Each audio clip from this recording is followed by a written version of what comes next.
it was a personal challenge more than an investor one. And I say that because once I started to believe deeply in the vision for the product, we then started to close investors, even those who'd reach out to us directly.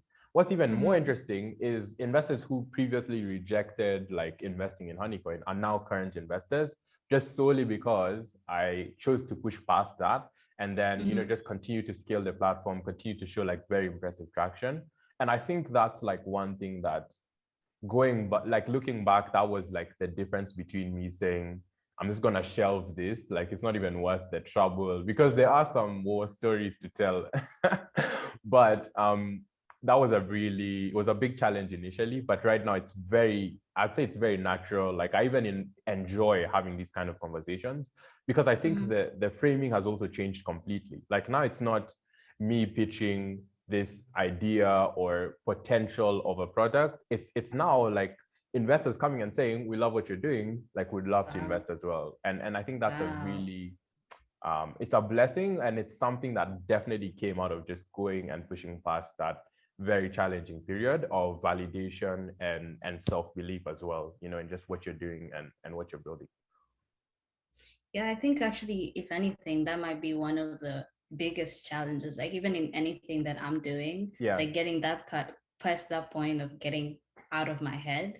But that's absolutely not an easy thing to get over. So do you No, think not you're at all. just naturally an optimist? Because many people would not have gotten out of that. People have good ideas, That's true, yeah. but bringing it to execution, and considering we're talking about 2020, we're still in 2021, so Exactly, it's yeah, not yeah. it's not a 5-year thing. No, How no, did no, you not at just all. quickly snap out of it?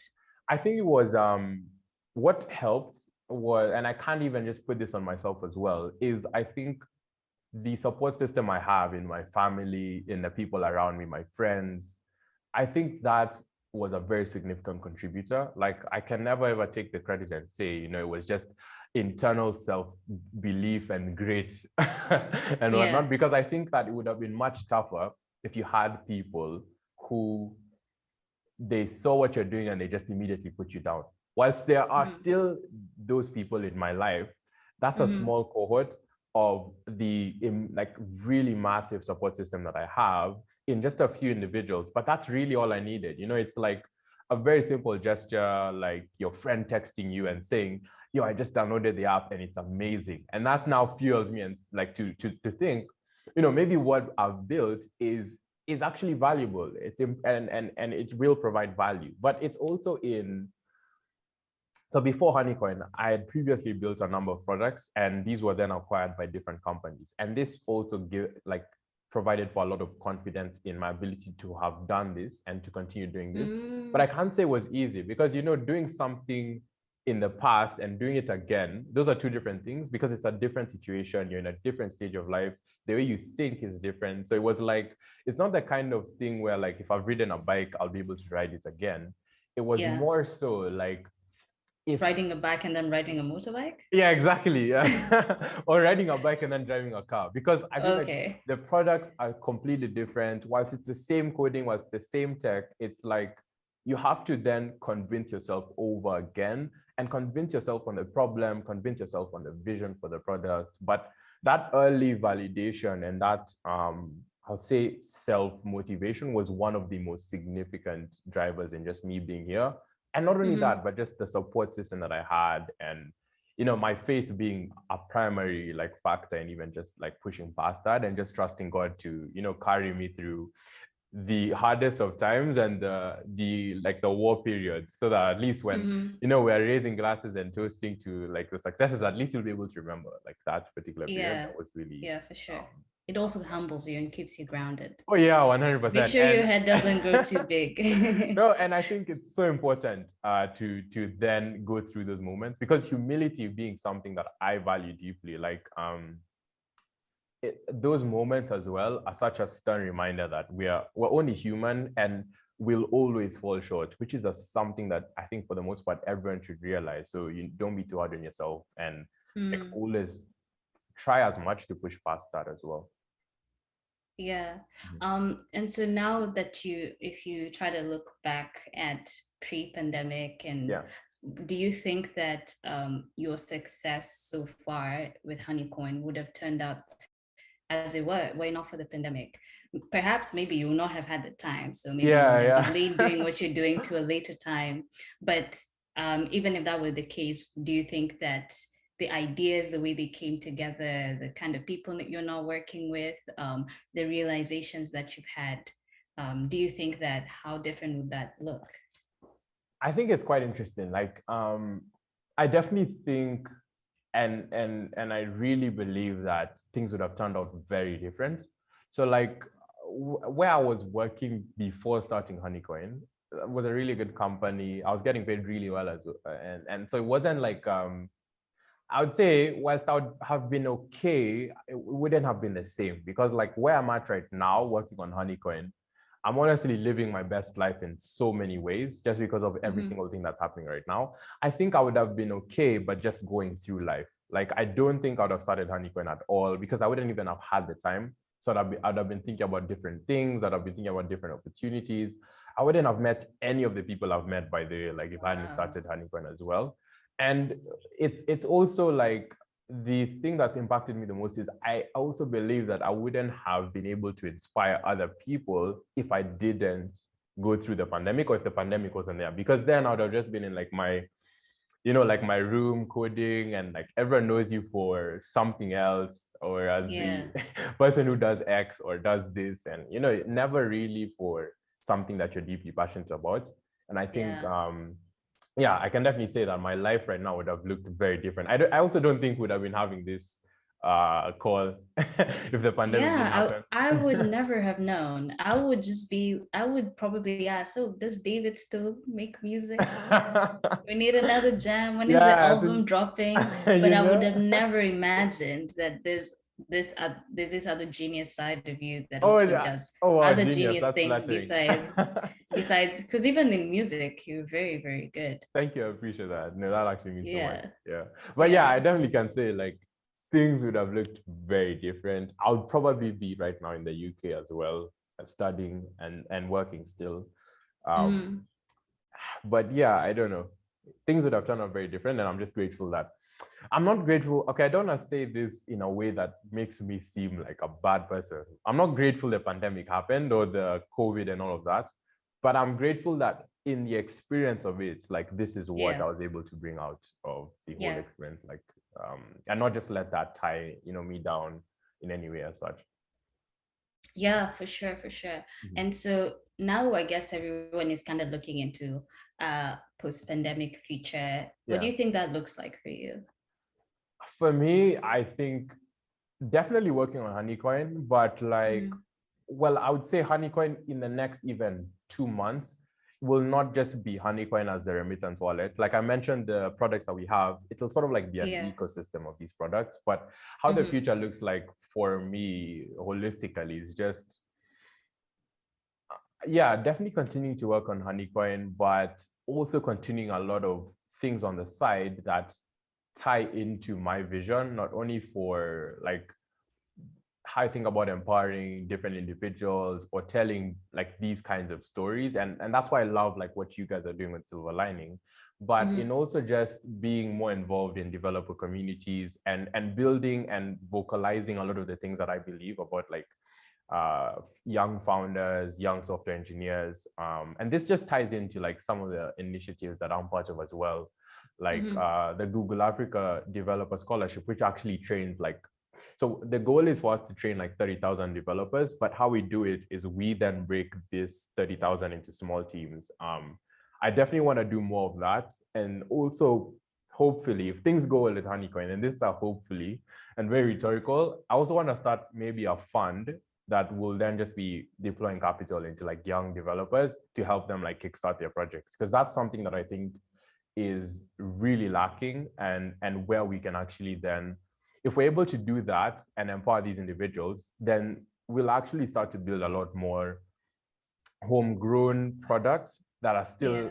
globally competitive. Like if you wanted to Mm-hmm. build Uber for X, but you didn't have the skills, you're never actually going to compete with Uber, because then, they are very far off. They have millions of dollars in funding. But if you have the Yeah. skills, then you can actually Mm-hmm. compete on a local level and then Mm-hmm. scale up. as you go. And that's something like I'm deeply passionate about as well. So I would say that for me, like, I know it's very much, okay, I don't want to make it so work oriented as well. Like on a Yeah. personal level, I don't know how life looks like for me, but I'm very much in the frame of mind to just like enjoy life in the moment with the people that I love around me. And I definitely want to travel a lot and such, but I think it's very like, it's what a lot of people would say. So that's why I also didn't focus on this aspect, like on a personal level. But yeah, in terms of things with Honeycoin, I just see us getting to a point where in the next 6 months, if we're actually truly able to execute on our vision, then we'll be serving hundreds of thousands of people across multiple countries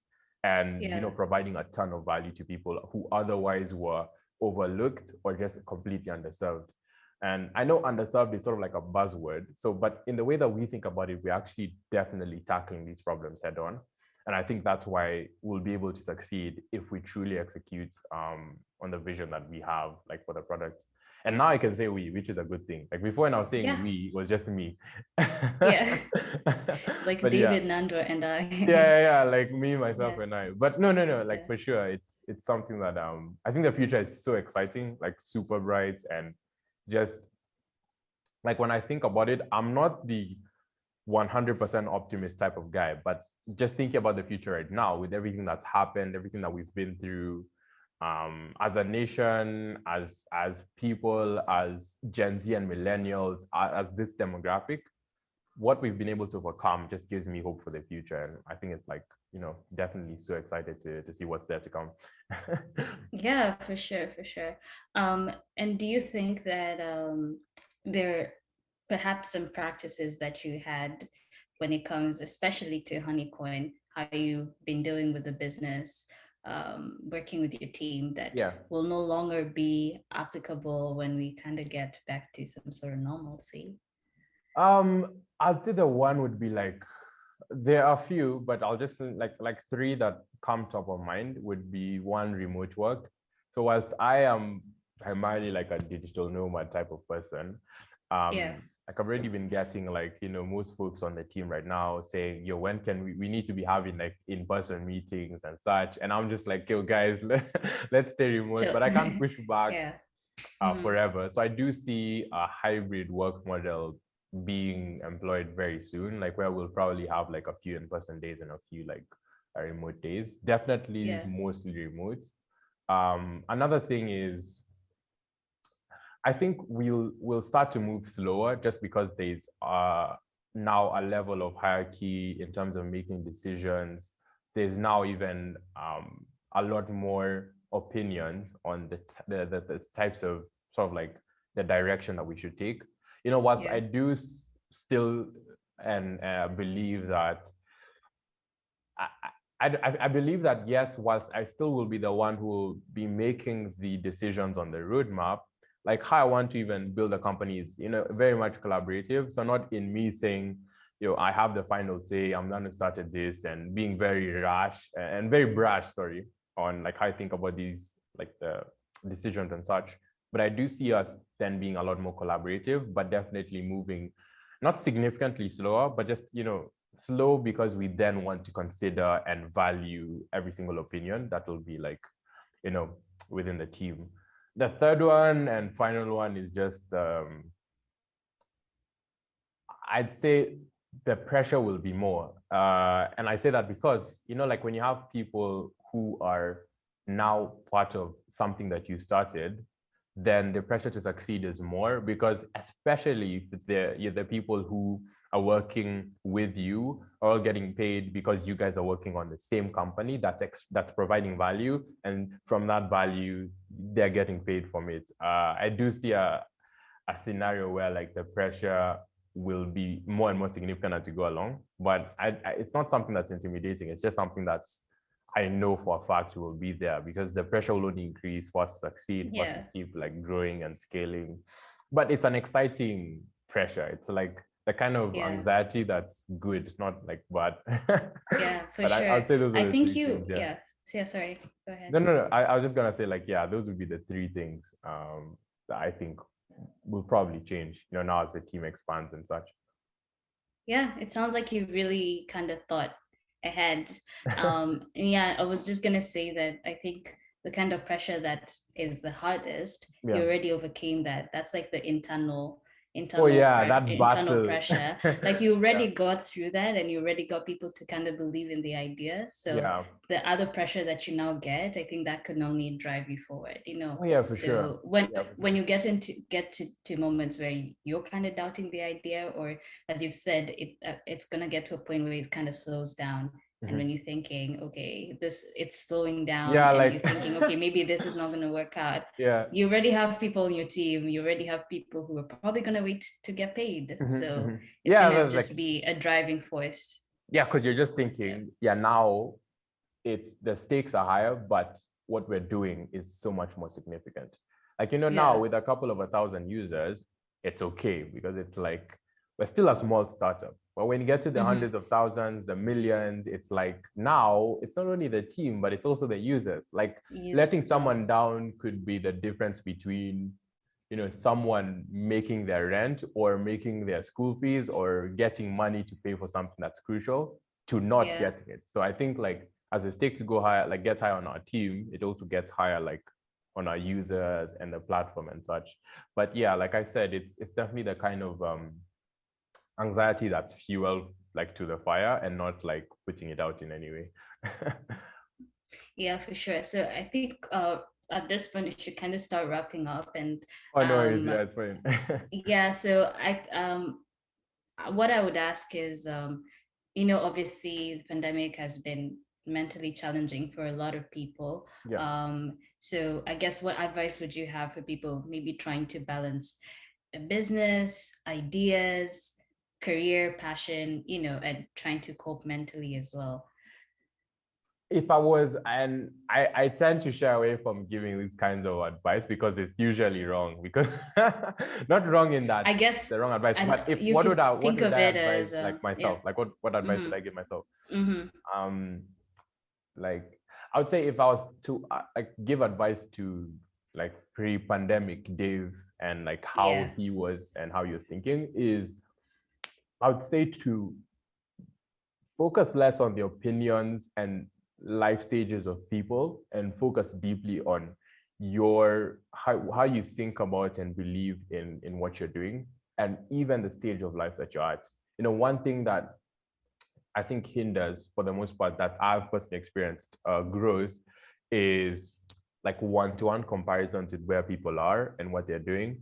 So, and Mm-hmm. what I mean by that is if I see like my friend, maybe he's traveled to go study in the UK or Canada or the US, and now his grades are thriving, he's getting all of these opportunities, he's telling me about how he already has a job. When he finishes uni, he'll start this job.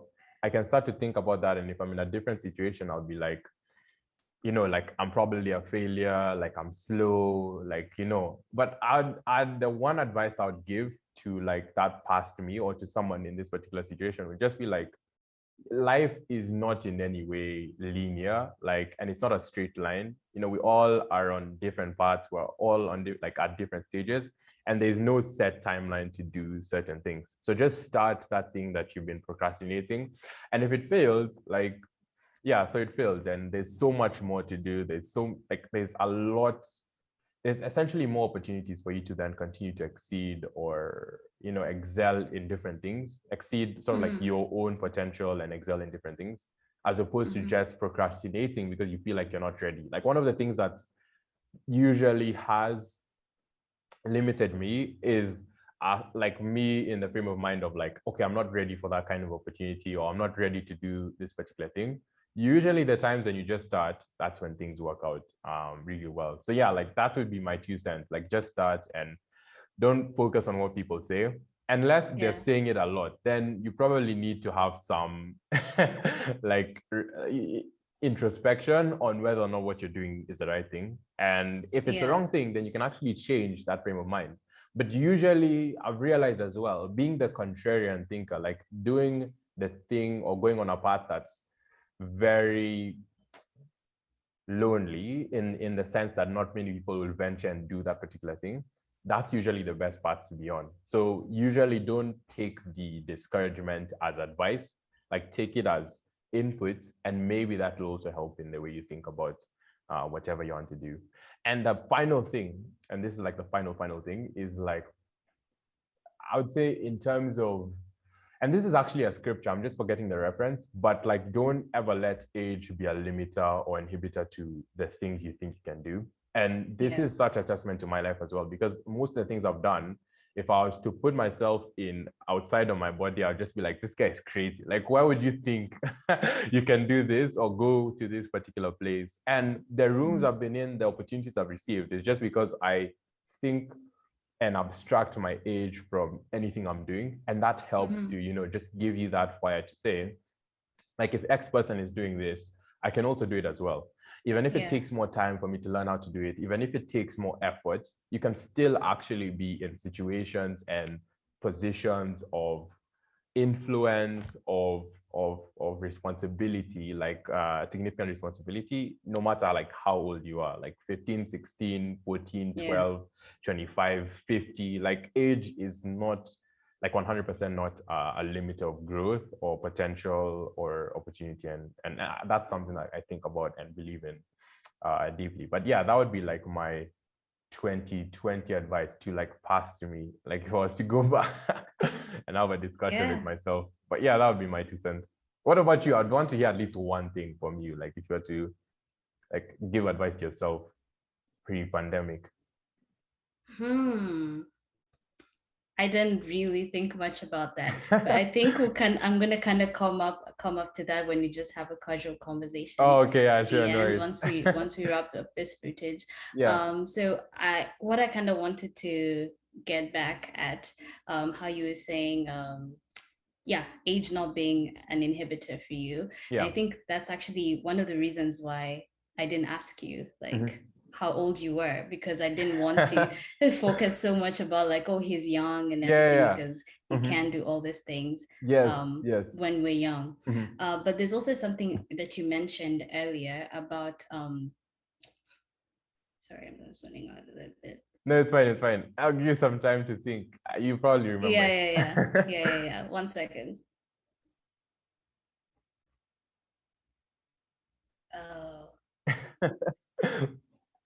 Oh my gosh, it's coming and going. Okay, it's fine. It's fine. Just take some time. It's okay. Okay. Yeah, I've remembered. So earlier you were talking about how I think one of the biggest challenges that you had was to kind of get it out of that mental space of like you doubting your idea. But I think so that's what I'm just wondering, kind of what advice would you give to people to kind of be able to overcome that place where the biggest challenge is just yourself and you doubting it. And I guess I would say imposter syndrome, because I guess maybe low-key I'm just asking for advice for myself, because that is something that I struggle with a lot, imposter syndrome. So I mean, for me, that particular, like if I was even just giving this advice to myself, the one thing that I always tell myself is, especially with the imposter syndrome, like 99% of people also don't know what they're doing. Like we're all in this particular lifetime, this particular time period. If you think about the 100 years of the people who live right now, we're all living life for the first time. Yes, we have history to go on, but everyone is literally figuring it out a day at a time. Looking at someone and thinking that they are a bit further ahead, it's only because of maybe their experiences or learning significantly from others. But literally, we're all just figuring these things out as we go along. And that just provides a level of, I think, peace to then like venture on or venture to do like whatever you wanted to do. So it's like, if I wanted to, like if I was thinking I'm 10 years old, I'm starting coding for the first time. Okay, then it was much simpler. Like I didn't even care about like any of these complexities. Let me just say like, okay, maybe I'm further on. I'm 30 years old. I'm thinking there are people who started coding at 10. How will I ever get as good as them? Those same people were literally figuring it out as they went along, and you can too. And I think that's such a really good frame of mind to have with imposter syndrome. It's not like the one size fits all, because there's a lot of nuances to imposter syndrome. It might be a past experience or past failure, And, with that, then it just comes down to the advice of saying, like, failure is not the end all of whatever you can do in the future. But just to like finalize on that as well, I think one thing that helps me in the way I think about imposter syndrome is also realizing that failure is not at all a definition of your capability or whatever you'd be able to do in the future. It's only an indicator of something that you did wrong or something that someone else did wrong. Because sometimes we fail because someone makes a wrong decision about ourselves. Like if someone says, no, we're not giving you this opportunity, we're giving it to someone else. For you, that might be failure because you're thinking about it in like the, first person point of view, like that's you failing, I was rejected. But they might make a mistake and realize, oh, we should have brought Vanessa on actually. And now it's actually failure on their side. But if you thought about it just, first person point of view, then you'd actually not be able to see how like that particular failure was actually an opportunity for you to then explore something else, which is better or like more suited for you in whatever stage you're at or whatever I guess, the season of life you're in as well. But yeah, that would be my 2 cents on it. Yeah, and I guess now to actually wrap up, I Yeah, know we said we were wrapping up a couple minutes ago. We did, yeah. Yeah, so I guess what we're doing in Silver Lining is we're trying to tell stories that we feel are not being told. And this idea kind of came up by watching the news and just seeing, a lot of negativity every time, especially around the pandemic. There are a lot of things stories that were not being told of people who are actually making it. So I don't know if you share the same sentiments. Like, do you think that there is an imbalance probably in the media in terms of how stories are told and who is represented? Oh, 100%. Like that's something that is very close to my heart and it frustrates me a lot because I think about representation a lot and just why I started to think deeply about, being more vocal on what I'm doing, what I'm building, the successes I have, not even in a way to brag, but literally to inspire someone else who could be in a similar position as myself. And very recently, actually, someone just reached out to me. I don't know them at all. I've never met them. I would never have met them if I didn't start, being very vocal about Honeycoin and my journey. And they were telling me how, like, they saw what I was doing with Honeycoin and they were inspired to then like continue coding because they like, were thinking about like what's next for them and what they need to do. And those kinds of, that kind of feedback can only come when we start to tell these kind of stories more. Or when someone who looks like you sees you in a particular space, in a particular position and says, like, if David can do that, then why can't I do that? But it only comes down to representation. It only comes down to people hearing these stories and realizing that it's not just a person from the UK. It's not just a person from Australia. It's not just someone in Europe. It's not just someone who looks different, either racially, that can do a particular thing. And I think that bias has affected so many people in the way they think about their potential, in the way they think about the extent of which they can succeed in life, grow in life. I think these kinds of stories that we're telling will only truly see the impacts of them when we start to see people who are doing things, building things, they are succeeding, they are, breaking down barriers as a result of these stories that we're telling. And that only comes if we decide to tell them, if we decide to then just say, like, I'm not going to be timid about what I'm doing because this might actually, not only, I don't want to say change someone's life because it's not really that significant. It's just to inspire them. Oh, it is. Okay. Yeah, it is. But you might inspire someone who will go on to do something really amazing. And you might never actually realize it. And they might never even tell you about it. But what it does is those things that we can't see, that's actually where the true beauty lies and the impact lies. The stories that will come out of the stories that we're telling that will also inspire other people, and it will just become like a flywheel of, X person, touched X amount of lives, and these guys went on to do this thing.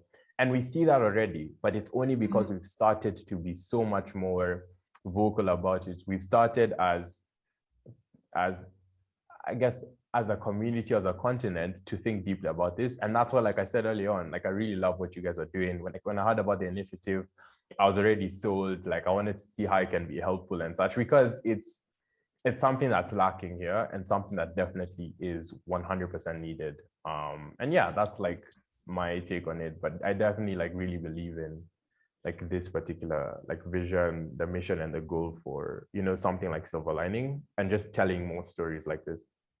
Yeah, for sure. And you're saying that, oh, it's not going to change someone's life, but I think very few people's lives are actually changed drastically overnight. Yeah, true. So in terms of like your story, Mhm. I don't know how many people are going to see it. Hopefully, a couple people are going to see it, and it could just be subconsciously Yeah. planting a seed in someone else. Oh They yeah, may for not sure. really, they may not really directly say, "Oh, it's because of history that my life completely changed." Maybe Yeah. someone else could, but a Mhm. couple of people, it could just plant a seed. It could be just one thing that you said that kind of sticks with them. They may not Yeah. really remember who said that, but it just changes something in them that Yeah. along the line builds up to something else. So Oh for yeah, for sure, sure. Yeah. yeah, I yeah. So totally for agree as sure, well. Yeah. yeah, Mhm. yeah. No, I definitely, and I think that impact can only then be seen over time. Like it's not one, you know, like something that just snaps in them and they're like, life changed. No, Yeah, yeah, for sure. I totally yeah, for agree. sure. Mhm. Okay, so I think that wraps up our interview that went very much longer than we usually do, but it was a Oh, good really? Wow. conversation. Okay. Wow. Yeah, I'm sorry. that I'm was done. fun. I hope it's not my fault. No, I really got into it, so we didn't even stick to the script and Oh, the wow. Okay. questions that we had. So that was great. That's great. Nice. I really enjoyed it, by the way. I really enjoyed it.